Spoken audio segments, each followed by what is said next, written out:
There's a saying that's been circulating lately. You've probably seen it. Hard times create strong men. Strong men create good times. Good times create weak men. Weak men create hard times. And something about it lands, because we can feel it, can't we? Something shifting, something tightening. 70 years of relative peace and prosperity in the West, and the ground underneath it beginning to move.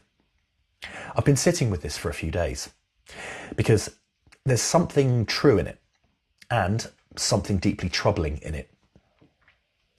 And I think the tension between those two things is worth examining honestly. Let's start with what's true. Adversity does build resilience. Prolonged comfort can breed complacency. History broadly supports the idea that civilizations rise, plateau, and fall, and that somewhere in the falling is always a generation that forgot what it cost to build what they inherited. There's something real there that comfortable people don't always want to hear. But the quote has a problem. It's a closed loop with no exit. It assumes the cycle is inevitable. It glorifies hardship as the only forge of virtue. And it carries a hidden assumption about what strength actually looks like. Physical, hard, unyielding, cold. The warrior, the man who can absorb violence and return it. That model has no category for the person who holds a community together through grief. The thinker who reframes a problem before it becomes a war. The parent who raises children resilient enough to face whatever comes. Those people are invisible in this framework. But civilizations need them just as much, arguably more, than they need warriors in peacetime. Here's the tension that's really been gnawing at me though. There is a genuine dichotomy at the heart of human society. And we don't talk about it honestly enough. Open-hearted people, compassionate, connected, soft in the best sense of that word, create the kind of world worth living in. They build community. They hold people together. They make life meaningful rather than merely survivable. But their ability to be that way, to be gentle, to be open, to believe in human connection, exists partly because someone else was willing to be hard, cold, prepared to stand between them and whatever would destroy them, to absorb or inflict violence so that others don't have to. That's an uncomfortable truth. And the resentment it generates in both directions is one of the deepest fracture lines running through Western society right now. The warrior looks at the peacemaker and sees naivety, sees someone enjoying freedoms paid for in blood by people they'd rather not think about, sees softness mistaken for virtue.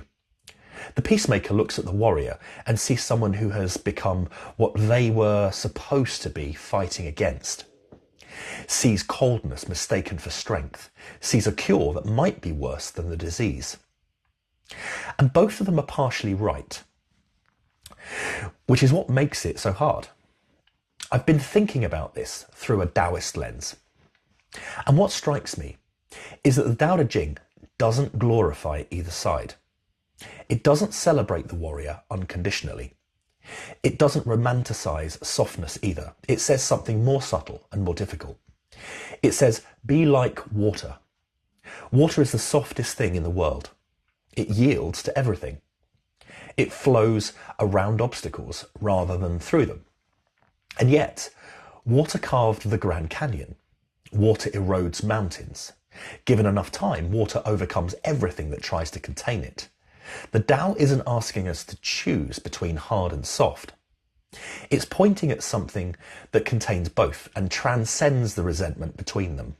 Because here's what I think is really happening in that resentment. Both sides are afraid. The warrior is afraid that softness will leave them all defenseless. The peacemaker is afraid that hardness will make them into the very thing that they feared. And fear, as we've explored in this series, makes us reach for enemies rather than understanding. The question isn't hard or soft, strong or weak, warrior or sage. The question is whether we can hold both, honour the debt without resentment, acknowledge the danger without becoming it, be capable of hardness when it is truly necessary, and capable of softness when that is what is needed. That's not weakness. That's the most difficult kind of strength that there is. And if Western civilization is genuinely on the cusp of hard times, and I think it may be, then the thing that will carry us through isn't the return of cold, hard men. It's the development of people who are both, who can be moved and who cannot be broken, who can fight if they must and forgive when they can. Water, always water.